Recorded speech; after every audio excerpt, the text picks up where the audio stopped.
Oggi siamo alla Metalfilo di Cordignano, azienda specializzata nella produzione di sistemi di arredo per negozi. Scopriamo questa realtà d'eccellenza del territorio. Manuele, allora ci puoi raccontare un po' la storia della vostra azienda? Metalfilo nasce nel 1971 dall'intesa di due fratelli, Giuseppe e Loreto Cadorin, rispettivamente mio zio e mio papà.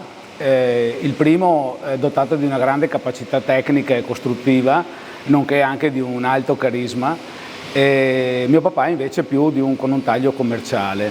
Da subito si occupano di arredamenti per la grande distribuzione organizzata e all'inizio nella lavorazione del filo metallico, quindi fornitura di carrelli per la spesa, accessoristica varia per i supermercati, cesti sovrapponibili, ecco perché ci chiamiamo Metalfilo. Poi invece nel corso degli anni, per una vocazione di entrambi di cucirsi addosso alle esigenze del cliente, sono state inserite quelle che sono le lavorazioni del tubolare e della lamiera, per completare appunto le strutture che poi servivano per arredare i negozi, dando un taglio nel comparto del retail, quindi nei negozi di abbigliamento.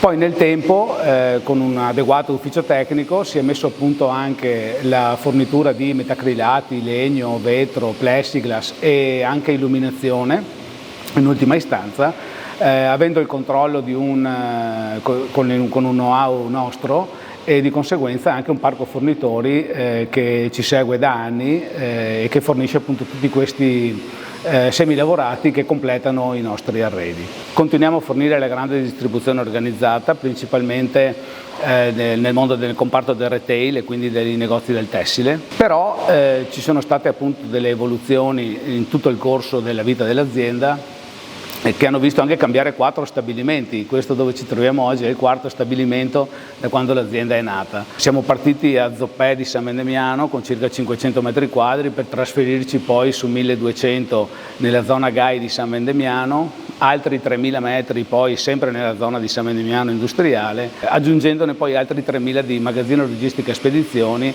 e oggi ci troviamo in uno stabilimento che è a Cordignano e che conta 12.000 metri quadri. È un'azienda che ha subito un cambio generazionale dal luglio del 2000, quando se ne andò lo zio, mentre mio papà, ai noi, era andato avanti anzitempo, e quindi è un'azienda che è gestita oggi da 2 figli di 2 fratelli, ovvero Mauro, Alessia, Valentino e io. Mauro segue tutta la parte di ingegnerizzazione del prodotto e di preventivazione. Alessia invece segue tutta la parte amministrativa e controllo di gestione, Valentino, mio fratello, segue la produzione e io mi occupo della parte commerciale. Com'è cambiato il mercato da quando avete cominciato? Noi abbiamo avuto un'evoluzione spaventosa, perché non assomigliamo neanche a quelli che eravamo 20 anni fa. È diventato oggi come oggi un mercato molto nervoso, soprattutto il comparto dove noi lavoriamo per la maggiore, appunto del retail, che segue la moda, è un mercato che pretende molto e che cambia molto rapidamente. Contiamo che la vita media di un punto vendita di un negozio tessile dura mediamente 6 anni, 4-6 anni. Per cui c'è sempre una volontà di cambiare i reparti, di offrire da un punto di vista della merceologia, dell'illuminazione, della contenitività, di come si espongono le merci per avere un risultato migliore sulle vendite. E poi adesso vi occupate anche di navi? Sì, questa è una recente storia, da gennaio 2020, passando attraverso l'acquisizione di un fornitore che avevamo, e dove avevamo intravisto un know-how che poteva permetterci di entrare in questo segmento di mercato. Abbiamo inserito la lavorazione dell'acciaio inox, che prima in Metalfilo non esisteva, e oggi principalmente ci occupiamo di fornire degli item per le cucine delle navi.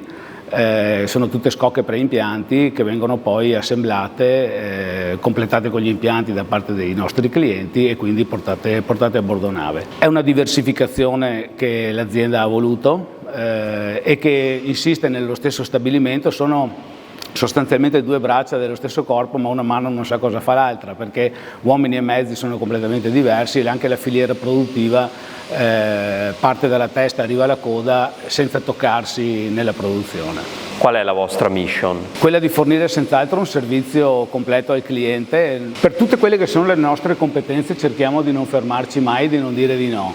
Quello che non possiamo fare, che non sappiamo fare, non lo facciamo. Invece tutto quello che sappiamo di poter arrivare a produrre e a fornire, non ci tiriamo mai indietro, cerchiamo di arrivare in fondo per dare un servizio completo al cliente. Per quanto riguarda il comparto del retail e quindi dell'arredamento dei negozi, il nostro obiettivo primario in questo momento, in questa fase, è di espansione. Contiamo nel 2026 di aumentare la produzione del 20% e anche l'esportazione dei nostri prodotti, principalmente nel mercato europeo, di un 15%. Stiamo facendo tutta una serie di azioni commerciali per arrivare a questo obiettivo e contiamo di riuscirci. Puoi darci qualche numero sull'azienda? Noi contiamo 55 collaboratori. Anche loro sono cambiati come noi nel tempo, perché se pensiamo ai collaboratori che avevamo 15, 20, 30 anni fa, sono completamente diversi, perché se non altro erano tutti ragazzi delle nostre zone. Oggi invece ci avvaliamo di collaboratori che vengono anche da altri paesi. Pensiamo che Metalfilo ha iniziato a integrare i propri collaboratori già nei primi anni 90, 89, 90, 91 abbiamo inserito i primi ragazzi che venivano da altri stati. Siamo orgogliosi di avere una media molto bassa d'età, perché la media si aggira intorno ai 38-40 anni dei nostri collaboratori. Cerchiamo di sceglierli al meglio e devo dire che abbiamo anche una qualità dei nostri collaboratori soddisfacente.